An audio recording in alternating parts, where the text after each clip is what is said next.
Olá, tudo bom? Eu estou aqui para conversar com vocês sobre este livro aqui, A Hipótese do Amor, da Ali Hazelwood. Porém, nós não vamos conversar sobre este livro do ponto de vista do leitor. Não, nós vamos conversar do ponto de vista da escrita.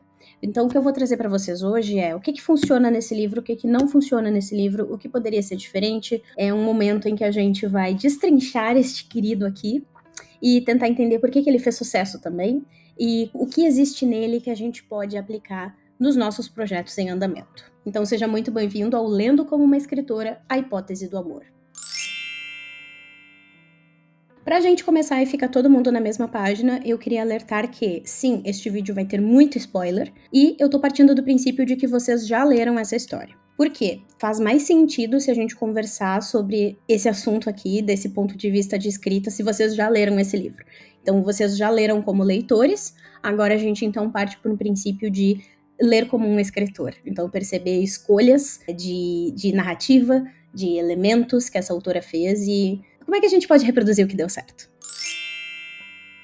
A Hipótese do Amor fala sobre a Olive Smith e o Adam Carlson. A Olive é estudante de doutorado de biologia na Stanford e ela está fazendo uma pesquisa sobre o câncer de pâncreas. O objetivo dela é conseguir detectar o câncer de pâncreas a partir de exames de sangue. E o Adam, ele é professor e doutor ali nessa universidade, ele também é pesquisador e ele pesquisa mais pro lado que mistura biologia e tecnologia. Mas a história é a seguinte, a Olive, um dia, do nada, beija o Adam no corredor. Ela precisa fingir que ela tá namorando alguém, que ela quer ajudar a amiga dela a ficar com um cara, e pra isso, ela precisa fingir esse namoro. Então, a Olive e o Adam começam a namorar de mentira. Só que, obviamente, eles vão se apaixonar no meio do caminho.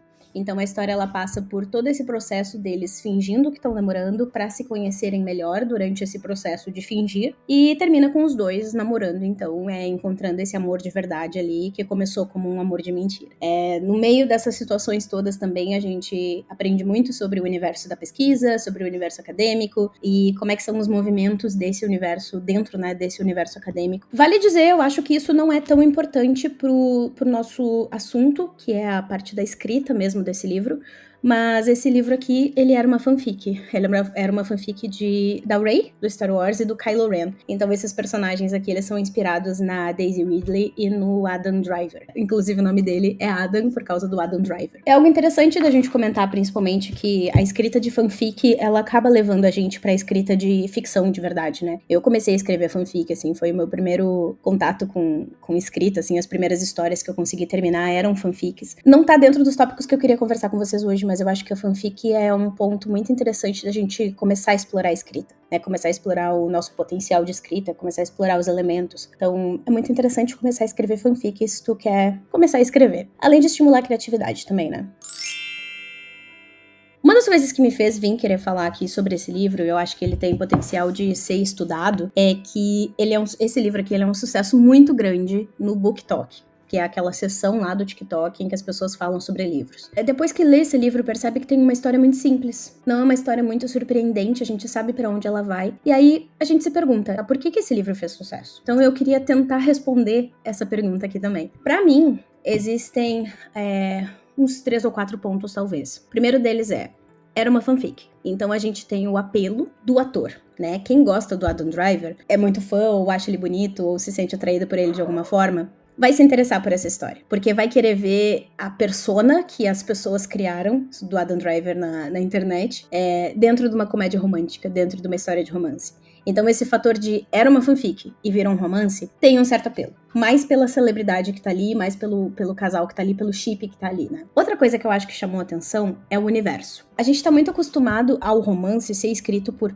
mulheres, né, o gênero romance ser escrito por mulheres, e essas mulheres normalmente são jornalistas, ou trabalham com comunicação, ou trabalham com escrita mesmo, trabalham com letras. E as personagens desse mundo, que essas mulheres que vêm desse background escrevem, acabam sendo jornalistas, escritoras, publicitárias, trabalham com comunicação de alguma forma. Então eu acho que trazer o universo das exatas e das biológicas, do STEM, um romance dentro desse mundo, é algo diferente. É algo que pelo menos eu nunca tinha visto sido feito antes. O terceiro ponto, gente, é que é um romance cheio de tropes literários. Os tropes, eles começaram a fazer muito sucesso ali no TikTok, principalmente, e ao redor do lançamento desse livro. Talvez não necessariamente por causa desse livro, mas ao redor desse livro. Então isso é algo interessante de se notar também, que ele talvez tenha escancarado o mundo dos tropes, que é uma receita muito boa para a comédia romântica e para o romance em si. Então esse elemento é importante também, o elemento do trope, o elemento do gênero escolhido. Talvez se fosse um livro de ficção científica ou um livro de fantasia, talvez não tivesse feito tanto sucesso. Então eu acho que principalmente esses 3 elementos de ter vindo de uma fanfic, e tu ter o apelo da celebridade. É um universo diferente, que é o universo de exatas e biológicas, mas o gênero romance ajudou esse livro a fazer tanto sucesso quanto ele fez.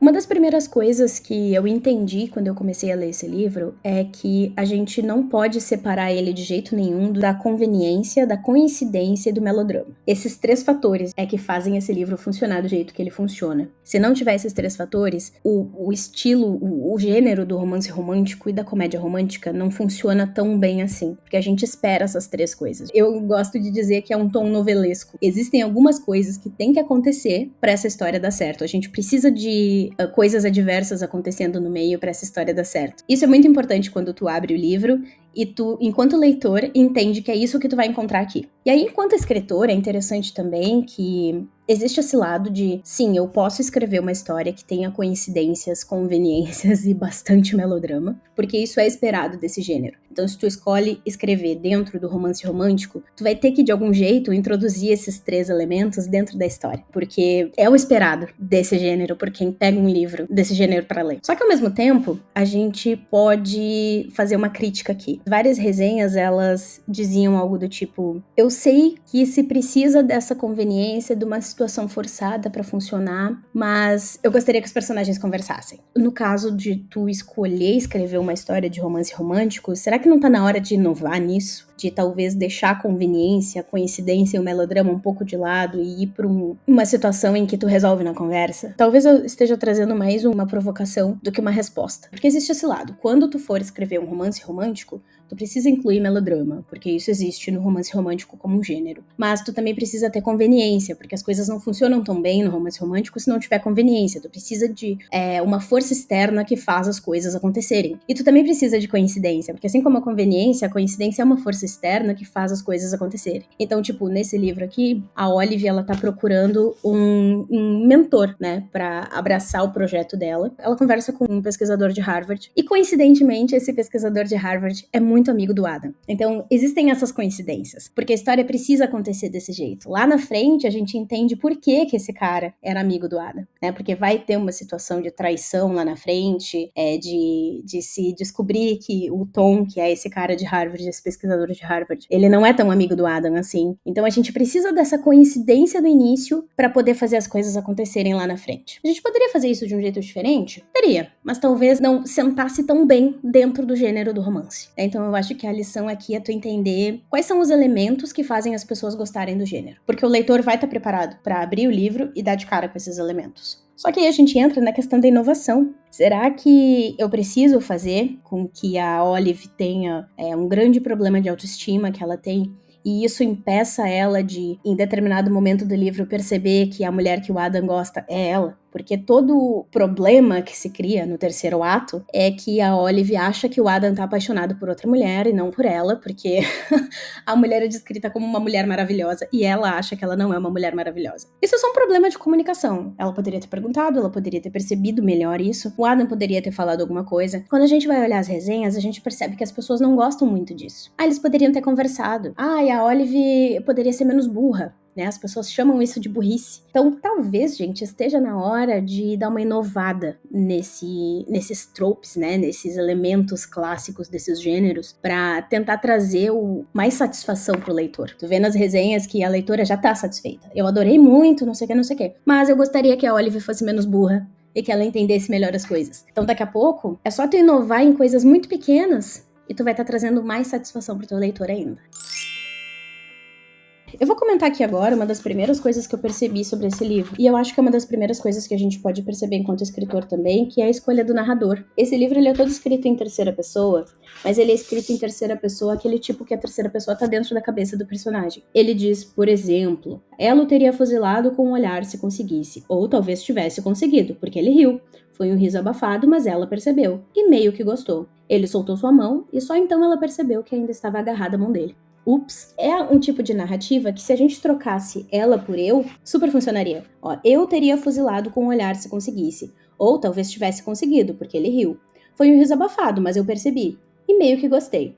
Ele soltou minha mão e só então percebi que ainda estava agarrada a mão dele. Ups. Se a gente trocasse o ela pelo eu, daria no mesmo. E eu fiquei me perguntando muito por que a autora tinha escolhido escrever esse livro em terceira pessoa e não em primeira pessoa. E, sinceramente, eu não encontrei uma resposta, tá? Eu não tenho uma resposta pra dar pra vocês de por que ela escolheu terceira pessoa e não primeira pessoa, sendo que a terceira pessoa dela tá muito dentro da cabeça da Olive, né? O narrador, ele não vai pra dentro da cabeça do Adam nunca. Então, assim, não acho que a gente tem um motivo por ela ter escolhido terceira pessoa e não primeira. Talvez ela não tivesse a intencionalidade de escolher um narrador pra ter um tipo de impacto no leitor, porque às vezes a gente escolhe um narrador para ter um impacto. Né? Se a gente for citar, por exemplo, o Dom Casmurro, o objetivo é que o narrador em primeira pessoa deixe a gente na dúvida. Isso é intencionalidade na hora de escolher o narrador. Aqui a gente não tem essa intencionalidade, eu acho que não existe isso. Tipo, eu vou contar em terceira pessoa porque eu quero mostrar os dois lados. Mas talvez seja só aquele tipo de narrador que a gente fica mais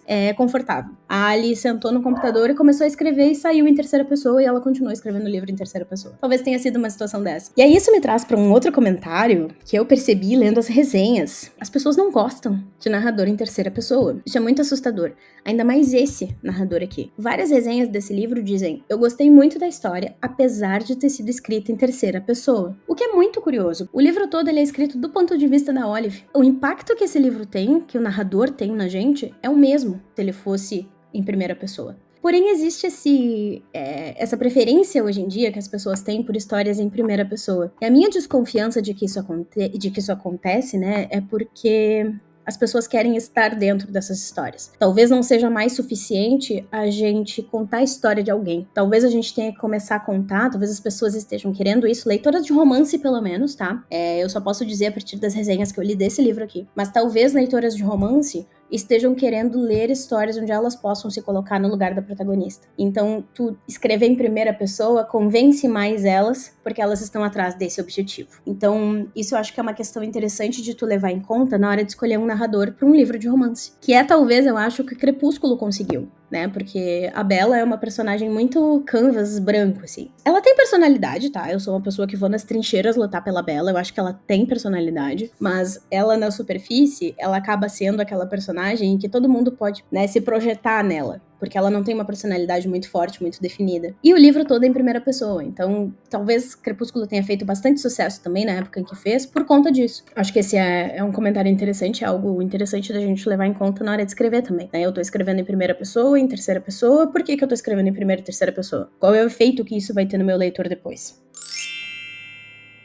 Uma das coisas que eu mais achei interessante nesse livro é o ritmo do início dele. Ele aqui nos primeiros capítulos, né, no prólogo, ele começa com um prólogo e ele tem um epílogo também.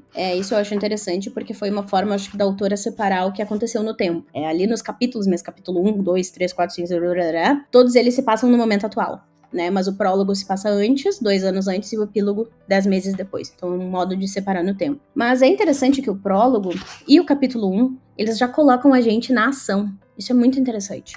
O prólogo, ele tem todo um papel de mostrar pra gente a conexão dos personagens e trazer um pouco dos conflitos deles. Então aqui a gente vai começar a entrar na história mesmo. A gente entende... o prólogo todo, ele mostra um encontro da Olive com o Adam no banheiro. A Olive tá usando lentes de contato vencidas, então ela não tá enxergando nada. Tá num banheiro, de repente o Adam entra no banheiro e ela não sabe que é o Adam, porque eles não se conhecem ainda. E ela não viu a cara dele, né? Porque ela tá meio cega por causa das lentes. Então eles têm toda uma conversa, ela fala que ela tá ali porque ela tá fazendo a seleção pro doutorado. Página 14, que é a página que termina o prólogo, a gente já sabe por que esses personagens vão se conectar. Eles têm uma conexão muito forte porque o Adam, ele sabe fazer as perguntas certas para a personalidade da Olive. Algo muito interessante que acontece no livro em determinado momento é que quando o Tom, ele só pergunta para ela: e aí, o que é legal no teu projeto? E ela trava porque ela não sabe responder o que é legal no projeto dela. Tipo, ela não sabe responder essa pergunta, não é a pergunta certa. Só que o Adam para e ele pergunta do jeito prático e direto dele, quais são os teus protocolos, quais resultados tu conseguiu chegar. Então ele é muito direto ao ponto e ele é muito prático, ele é muito científico. E aí ela consegue responder, né? E é interessante que desde o início o Adam ele faz as perguntas certas pra ela, por isso que eles se conectam bem. A mente deles funciona numa sintonia muito parecida. Então isso é interessante enquanto leitor, enquanto escritor também, é entender de que forma tu pode mostrar pro teu leitor que os teus personagens realmente têm uma conexão, né? Porque algo que os leitores trazem bastante, as leitoras trazem bastante nas resenhas, é que esse casal tem muita química, eles se dão muito bem. E por que eles se dão muito bem? É porque eles falam a mesma língua. E o resto do mundo fala uma língua diferente deles. E aí ela traz pra gente um pouco da problemática dela enquanto personagem. Isso é muito legal também, porque tu já começa a história, o leitor já começa a história sabendo qual é o conflito da personagem, né? A Olive, ela precisa fazer essa pesquisa, ela sente que ela precisa fazer essa pesquisa porque ela perdeu a mãe dela pro câncer de pâncreas. Então esse é o objetivo de vida dela. Que ao mesmo tempo é o nosso conflito. Ela sabe que ela precisa fazer isso, que ela precisa pesquisar, que ela precisa entregar alguma coisa, mas ela não é muito segura de que ela pode fazer isso, né? E a autoestima da Olive é uma das questões mais impactantes, assim, na história, né? Muitas das coisas acontecem por conta da autoestima dela, porque é uma baixíssima autoestima. Então isso é muito interessante, que a gente já pega essas características da personagem desde o início. Desde o primeiro capítulo, a gente já sabe que ela duvida dela mesma. Não é porque ela não quer seguir aquele caminho, ela quer. Só que ela não acredita nela mesma. E aí, quando tu faz esse tipo de coisa, quando tu traz esses conflitos de personagens, quando tu traz a conexão dos personagens logo no prólogo, o prólogo termina na página 14, amigos. Tu conquistou o leitor, entendeu? Tu conquistou nas primeiras 14 páginas, porque tu trouxe exatamente o que vai ser o cerne dessa história. É a conexão desses dois personagens que falam a mesma língua, dentro de um ambiente acadêmico em que essa menina duvida dela própria o tempo todo, mas ele não duvida dela. Ele sabe que ela tem o objetivo certo pra estar ali. Então, nas primeiras 14 páginas, a autora já resolveu o problema. Ela já entregou tudo sobre o que é a história. E isso é muito interessante. E o capítulo 1, ele segue essa mesma lógica. Normalmente, quando a gente tá escrevendo uma história, a gente segue uma estrutura. Uma das estruturas mais conhecidas é a estrutura de 3 atos. E também existe a jornada do herói, né? Na jornada do herói, o primeiro passo é o mundo comum. É onde a gente aprende como é que é o mundo desse personagem, né? E ali na estrutura de 3 atos, a gente tem esse início também. Ele é calmo. Ele é baixo. Então, a estrutura de 3 atos também é conhecida como a estrutura da montanha, né? Porque ele faz isso aqui. E depois cai. Então, aqui embaixo é onde a gente começa a história. É o mundo comum da jornada do herói. E a primeira parte da estrutura de 3 atos, ela tá aqui embaixo. Então, é comum que as histórias comecem com explicações. Se essa história seguisse esse roteiro, as coisas aconteceriam assim. Capítulo 1, a gente ia conhecer um dia comum na vida da Olive. E aí, a história ia acontecer.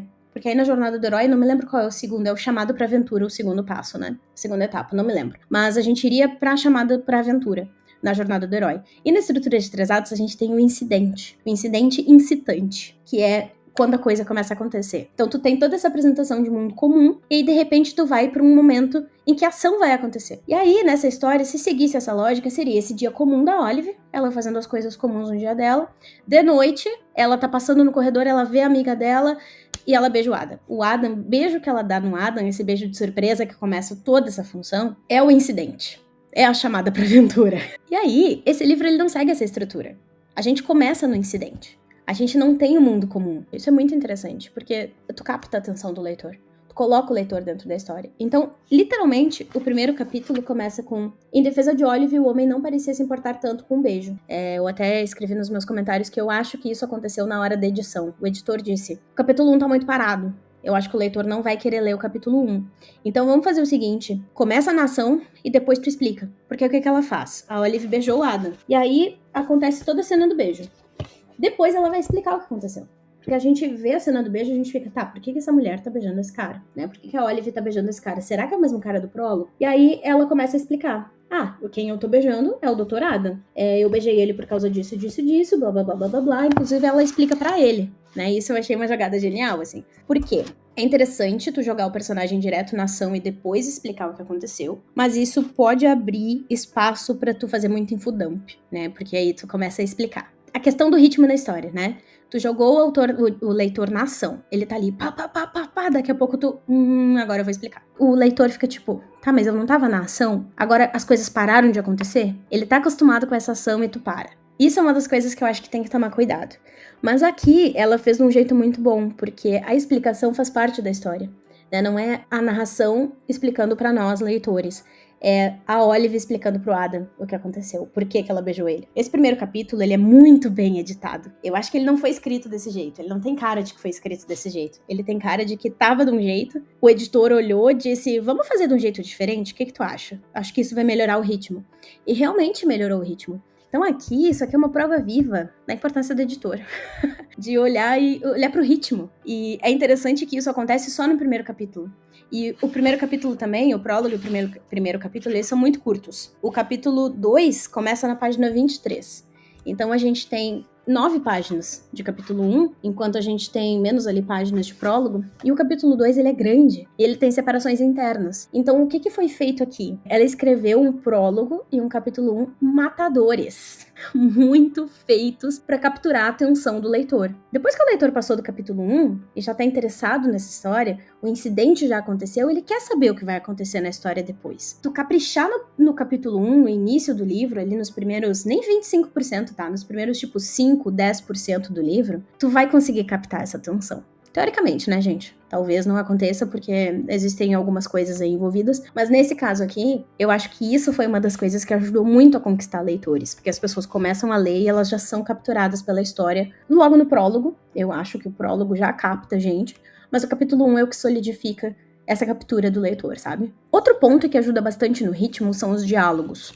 Esse livro, ele tem bastante narração, mas ele tem muito diálogo também. E quase todos os diálogos, eles são não marcados por verbos de sende, ou não marcados por alguma narração. Por exemplo, um diálogo aqui. Que tem ele, eu vi vocês dois juntos. Ah, sério? É, aqui no departamento. Ah, legal. Eu não te vi, senão teria te dado um oi. Oh, eu vi você com Carlson. Você sabe bem que eu te vi, eu sei que você sabe que eu te vi, porque você anda me evitando. Não ando, não.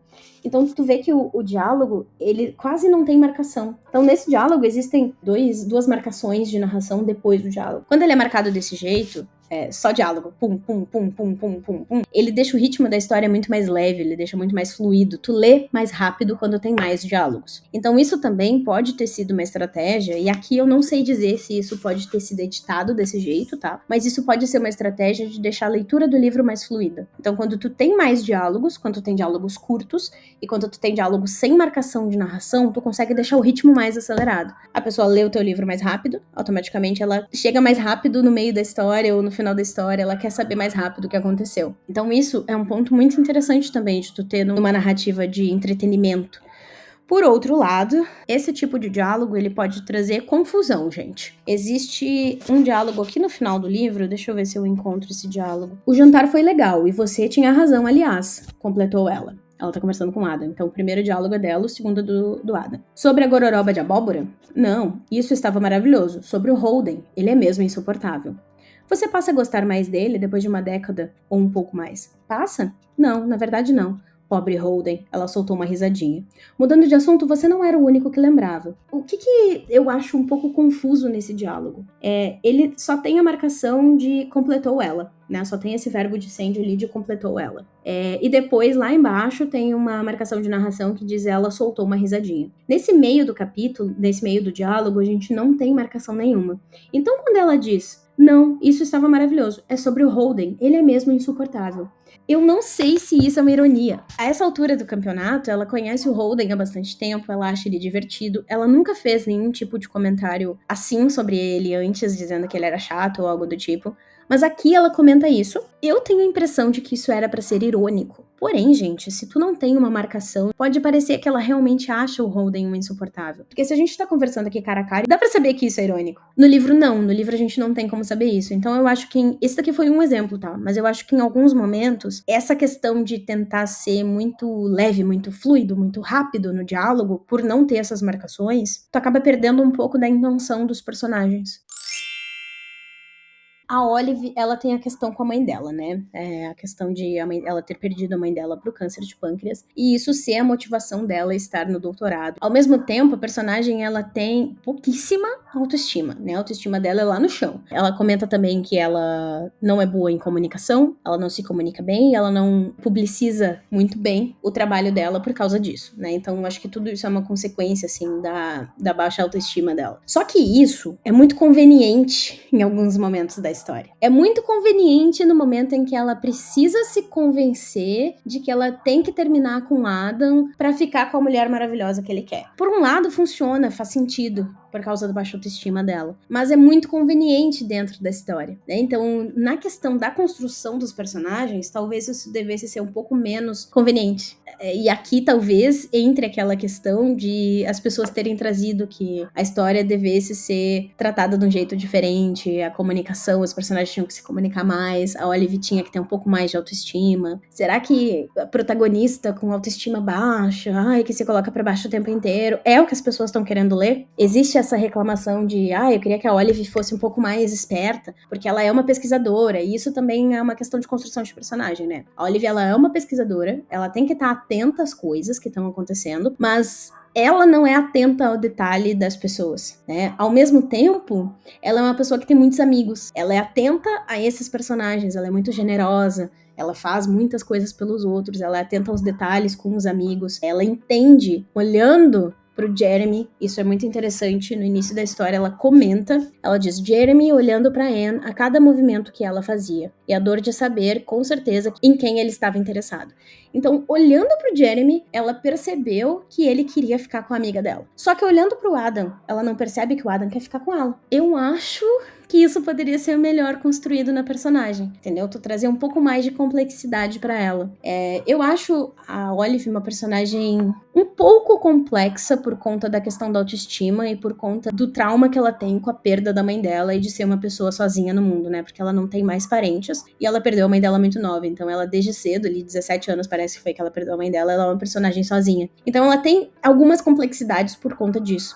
Talvez a autoestima dela venha justamente desse ponto, dela ter crescido sozinha e talvez não ter achado que ela é o suficiente, mas o jeito que a personagem foi construída, talvez houvesse mais espaço pra gente ter um pouco mais de complexidade nela. Eu acho que é isso que as leitoras de romance estão querendo, né? Ao mesmo tempo em que é interessante tu ter uma personagem que é um quadro em branco pro leitor, pra leitora poder se projetar nela, tu vê pelas resenhas que as pessoas estão querendo personagens com mais atitude, com mais personalidade. Talvez seja uma questão de projeção também, né? Quero estar no lugar dessa personagem que é divertida, que é inteligente, que é esperta, que vai atrás do que ela quer. Enquanto eu, na minha vida, não sou assim. É muito psicológico, né? Quando a gente para pra pensar assim em construção de protagonista, pensando no leitor. Porque quando a gente escreve um romance de entretenimento, um livro de entretenimento, e a gente quer que esse livro atinja um certo público, a gente quer que esse livro tenha sucesso, tu não pode pensar só como alguém que tá escrevendo um livro. Tu tem que pensar como alguém que vai precisar vender esse livro depois. Tu vai precisar pensar como alguém que vai querer fidelizar leitores a partir dessa tua história. Talvez tu tenha que ir atrás do que o leitor tá querendo, pra tu refletir isso na tua história. Então aqui nesse caso, eu acho que a Olive, por exemplo, ela poderia ter mais atitude por conta disso, porque a leitora quer se ver num lugar de uma mulher de atitude, que tem mais chances, que tem mais oportunidades. Porque é isso que a gente lê nas resenhas da relação da Olive com o Adam, né? O Adam é perfeito, o Adam é maravilhoso, como eu queria ter o Adam na minha vida. Então, tu vê que a leitora, ela quer estar naquele lugar pra ter aquele homem. Então, talvez ela também queira estar naquele lugar pra ter a personalidade, pra ter as conquistas e as oportunidades que aquela protagonista tem. Então, isso é muito interessante pensar na hora de que tu tá construindo um protagonista. Existe muito mais do que a tua vontade enquanto escritor.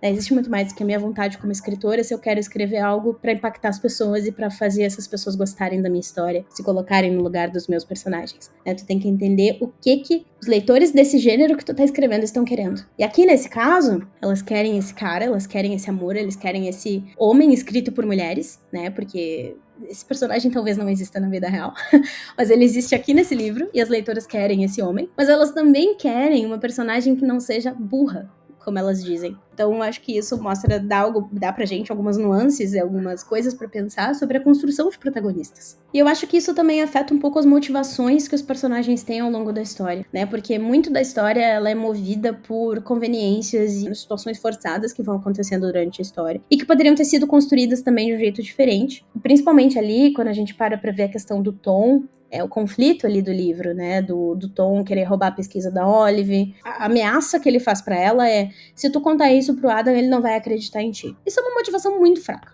né? Se tu parar pra pensar, ele deveria ter, e tipo, isso faz a Olive se afastar do Adam, se afastar de tudo, porque ela não quer que o Adam seja prejudicado. Por que o Adam seria prejudicado por ela contar alguma coisa se ela tá desconfiando que ele não vai acreditar nela? Isso poderia ter sido construído melhor, pra gente poder dar uma motivação melhor pros personagens. E se o Tom, em vez de ser um colega do Adam, fosse o cara que vai dar um emprego pro Adam? E aí, realmente, agora, os riscos estão mais altos. Às vezes é uma coisinha pequena que tu modifica, que deixa mais palpável e mais real os riscos, ficam mais reais. Eu acho que essa é a questão aqui nessa história. Os riscos não são tão reais assim quanto eles poderiam ser. E eu acho que isso não é exigência pra uma história de romance, né? Às vezes a gente só quer ler uma história de uma pessoa se apaixonando pela outra. Mas, olhando as resenhas desse livro, a leitora não quer só o romance. Ela quer um romance dentro de uma história que faz sentido e que é um pouco mais complexa. Essas resenhas em que as leitoras dizem que a Olive é burrinha, não é porque a Olive é burra. Elas sabem que a Olive não é burra. Elas só não sabem te dizer que ela é incoerente no pensamento dela, ou a motivação dela não é boa o suficiente. Eu posso dizer isso porque a gente tá falando de escrita aqui. A Olive também, ela passa por situações, assim, que poderiam ser mais complexas. Por exemplo, essa rejeição do Jeremy, né? Então, o Jeremy largou ela pra ficar com a melhor amiga dela. Então, pra uma pessoa que se sente abandonada, a Olive sempre se sente muito sozinha. Ela diz isso lá no prólogo. Tu ser rejeitada por um cara porque ele gosta mais da tua amiga, cara, isso é muito complexo. Isso poderia ter criado uma situação muito mais complexa do que, eu nem tava interessada nesse cara mesmo. E aí, isso virou a motivação inicial pra esse fake dating aí da Olive e do Adam, poderia ter sido um pouco mais complexa. E eu não sei se trazer mais complexidade a esse conflito teria agradado mais as leitoras. Talvez ele não tivesse sido só foi uma das leituras mais legais que eu fiz, deu. Talvez se tivesse sido um pouco mais complexo, ele teria sido inovador. Já que a gente falou um monte da Olive, eu acho que é válido a gente falar um pouco do Adam também, né? Ele é um dos primeiros mocinhos morenos sarcásticos do BookTok. Baseado no personagem, né? No personagem do Kylo Ren, que por ser esse mocinho trágico, talvez ele tenha chamado a atenção, porque ele é um cara que tá em conflito interno. Então, quando alguém tem conflito interno, não sei se eu quero fazer isso, eu quero chamar atenção, mas eu quero fazer o bem, mas eu não fui muito, não fui levado a sério. Isso acaba trazendo um pouco de atratividade pra esse personagem, né? Porque ele tem esse conflito interno, e aí ele é mostrado como dark, como, ele é um cara sombrio, ele é um cara rude, ele é um cara cruel, mas ao mesmo tempo ele é ele é um mocinho por dentro. Isso é muito comum em personagens escritos por mulheres, que é esse cara rude por fora, mas querido, mole por dentro. E o Adam, ele é esse cara. Ele é duro, ele é rude, ele é cruel com os outros. E a Olive é a única pessoa que consegue acessar esse lugar de moleza, de coração dentro dele, sabe? Então isso também eu acho que faz parte das fantasias das leitoras de romance. E o romance é esse gênero de fantasia. Normalmente tá na nossa realidade, não tem magia, mas ele mexe com a fantasia, com as expectativas e com os desejos das leitoras. Quando tu escreve um romance, tu tá escrevendo sobre desejo, tu tá escrevendo sobre fantasia, tu tá escrevendo sobre o que essa mulher gostaria de ter na vida dela. Então, quando a gente lê resenha em que as leitoras dizem, eu queria muito o Adam é um homem perfeito, não sei o que, é porque essa fantasia foi bem criada. Então o Adam, ele é esse personagem muito bem criado pra responder às expectativas e fantasias que essas mulheres têm. Então ele é esse cara que é durão, que tem dinheiro, que conquistou coisas, que é muito bem sucedido, é solitário, é recluso, ele é mau com os outros, mas com a personagem principal ele é querido. Ele só gosta dela. Ele é o tipo de cara que briga com todo mundo, mas chega nela e pergunta quem fez isso com você. Então é brincando com esse clichê, com esse desejo que a leitora tem, tu cria um bom personagem masculino. Além de o Adam ter sido criado a partir dessa fanfic, a partir dessa celebridade, e isso já traz um fandom, ele foi criado a partir desse desejo de proteção, principalmente. De serem protegidas, de serem valorizadas, né? Ele paparica a Olive o tempo inteiro, ele mima ela, ele tá sempre ali pra proteger ela, tá sempre ali pra ajudar. Então, essa criação de personagem masculino também tem muito a ver com o que a leitora tá querendo, com o que a leitora tá desejando. Eu queria comentar sobre os personagens secundários. Por quê? Os personagens secundários, eles são plot devices. Eles não são personagens. Isso é algo que eu detestei nesse livro. Os personagens secundários, eles só servem pra fazer a história andar. A gente precisa que a Olive passe protetor solar no Ada, porque a gente precisa ter uma cena em que os dois vão se tocar, que vai acontecer isso, que vai acontecer aquilo, pra aumentar a tensão sexual da cena. A gente tem uma cena em que o Malcolm e a Anne forçam a Olive a passar o protetor solar no Ada. Então tu tem todo um... Ai, não, gente, eu não quero passar. Passa. Os amigos forçando a fazer coisas. Então esses amigos, eles não estão ali pra serem amigos, pra conversarem só com a protagonista, pra ela botar a cabeça no lugar com algumas coisas, pra ter esse apoio deles. Eles estão ali pra fazer o plot andar. E esses personagens são os agentes da conveniência dentro do livro. Isso é pobre. Eles podiam ser melhor aproveitados. Eles podiam ser mais complexos, eles podiam estar servindo a outros propósitos dentro da jornada da protagonista. A gente não pode encerrar isso aqui sem falar da grande polêmica do livro, que é a cena da camisinha. Ou melhor, de não usar camisinha. Isso foi, eu acho que uma das primeiras coisas que eu ouvi falar sobre esse livro, que foi que existia uma cena em que eles escolhiam não usar camisinha. Isso eu achei um pouco curioso, tá? Primeiro porque tá todo mundo ali no ambiente da biologia. Tá? Todo mundo aqui desse livro trabalha com biologia de alguma forma. Eles têm várias cenas falando sobre alimentação saudável. A gente tem uma cena inteira com a importância do filtro solar. Por isso que existe a tal da cena em que a Olive passa filtro solar no Ada. Só que aí, na hora em que eles vão ter a primeira relação sexual deles, existe um diálogo inteiro do Adam dizendo: então, eu não tenho camisinha. E a Olive diz: não precisa, eu tomo pílula e, na verdade, eu tô em dia com os meus exames, então não precisamos usar. Não é nem uma questão de isso não foi dito. O que eu quis trazer da perspectiva do escritor pra isso? Se ela tivesse excluído esse diálogo, não faria diferença nenhuma. A gente não estaria discutindo essa questão hoje se ela tivesse suprimido esse diálogo. Se ela não tivesse colocado esse diálogo e tivesse deixado implícito. Qual é a necessidade disso? Eu acho que teria funcionado melhor. Não teria causado essa polêmica, e aí por isso que eu digo o ponto de vista do escritor, porque a gente não quer causar polêmica, né? A gente quer viralizar, a gente quer que as pessoas gostem do livro, mas é bom não viralizar em cima de polêmica. O que a gente puder fazer pra evitar polêmicas, a gente tem que fazer. Por isso que é bom tu ter leitura crítica, por isso que às vezes é bom tu ter leitura sensível. É um jeito da gente se blindar de polêmicas e de coisas que podem tirar a atenção da história e colocar a atenção em outra coisa. Não existe um impacto desse diálogo, né? Se a gente tivesse chegado no fim do livro com a Olive grávida, eu entenderia, porque isso teria impacto. É dizer, viu? Foi por causa disso, agora ela tá grávida porque ela não usou camisinha aquele dia. Todos os teus diálogos, todas as tuas situações, todas as coisas, é bom que elas tenham um impacto, né? Não precisa tudo, não é necessário que tudo tenha um objetivo na história, se não tem objetivo, corta. Mas é bom que as coisas tenham um impacto. Porque aí tu dá aquela sensação de círculo, assim, de full circle. E aí tu chega no fim do livro e tu diz, tá, mas por que eles transaram sem camisinha? Qual era a importância disso? Não é um buraco no plot, tá? Não é isso que eu tô querendo dizer. Existem coisas que podem causar polêmica e que acabam tirando o foco da história pra virar polêmica, sendo que tu teria como resolver isso se tu tivesse só cortado a cena. É isso. E eu quis trazer aqui um pouquinho das resenhas, porque eu acho que tem algumas coisas interessantes e que a gente pode entender por que esse livro fez tanto sucesso, né? Uma das resenhas positivas diz assim: não é uma história muito inovadora, mas é gostosa para passar o tempo. Aborda assuntos sérios que nós mulheres podemos sofrer no mundo acadêmico. Então a questão de ser um livro do mundo acadêmico é um diferencial dele, porque traz um contexto e traz comentários sobre esse contexto que nunca tinham sido abordados antes. Não num romance com tantos tropes. E essa parte do não é uma história muito inovadora, mas é gostosa pra passar o tempo, talvez esse seja justamente o teu objetivo enquanto escritor, né? Isso é interessante de tu saber também que tipo de história que tu quer escrever. Tipo, se teu objetivo é criar histórias pra passar o tempo, tu quer divertir as pessoas, tu quer entreter as pessoas, tu tem que ter em mente que as tuas histórias não precisam ser inovadoras. Se o objetivo da Ali Hazelwood foi escrever histórias pra entreter as pessoas, isso aqui tá perfeito. Que é isso que ela quer. Eu também trouxe uma que diz assim: a escrita da Ali Hazelwood é outro encanto à parte. Leve, divertida e sarcástica na medida certa. Sabe quando você lê algo e nem percebe que vai lendo? Você simplesmente vai. Ela cria uma atmosfera tão gostosa que parece que a gente tá dentro da história, sentada ali do lado, espiando tudo. Por que isso acontece, tá? Eu dei uma pensada sobre esse comentário e eu acho que isso acontece principalmente por conta da narração. Por ser uma narração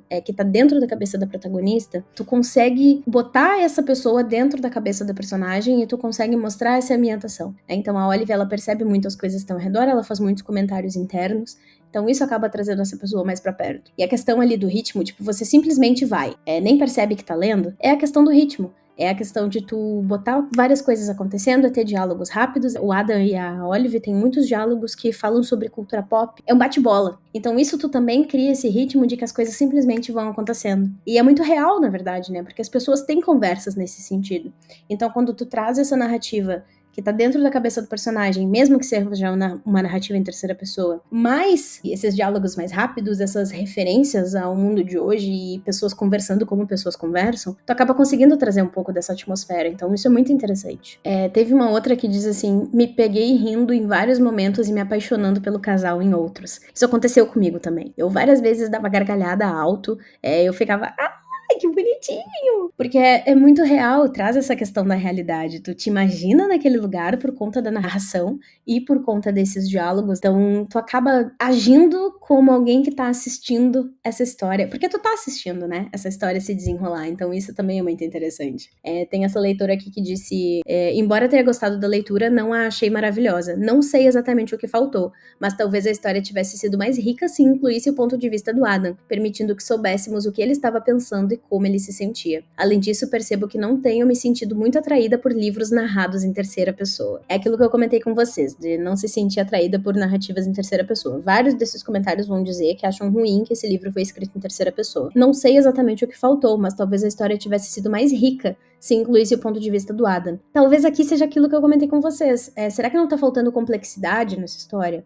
Será que ela não precisa ser um pouco mais complexa? Será que esses personagens não precisam ser um pouco mais complexos? Será que eu não preciso deixar a conveniência do romance de lado, o melodrama do romance de lado, para trazer um pouco mais de complexidade, para deixar essas pessoas satisfeitas? Tem um comentário que diz assim: achei a história como um todo bem legal, porém a autora força a barra em diversas situações e a trama chega a ser bem previsível em alguns momentos. O par romântico de Olive e Adam quase beira a perfeição, e o relacionamento dos dois na cama chega a ser engraçado de tão irreal que é. No final da história, esperava que a autora fosse trabalhar melhor o assunto que foi abordado, a situação-problema, e que a Olive fosse ser a protagonista da resolução, mas no final ela conta para o Adam e ele acaba resolvendo tudo. Isso me decepcionou. Então aqui eu acho que traz um pouco daquilo que eu comentei com vocês, de as pessoas estarem querendo protagonistas mais ativas, com mais personalidade, que fazem mais coisas. Isso aqui realmente eu fiquei esperando durante a história. Eu achei que a Olive é que ia tomar a atitude de ir contra o Tom.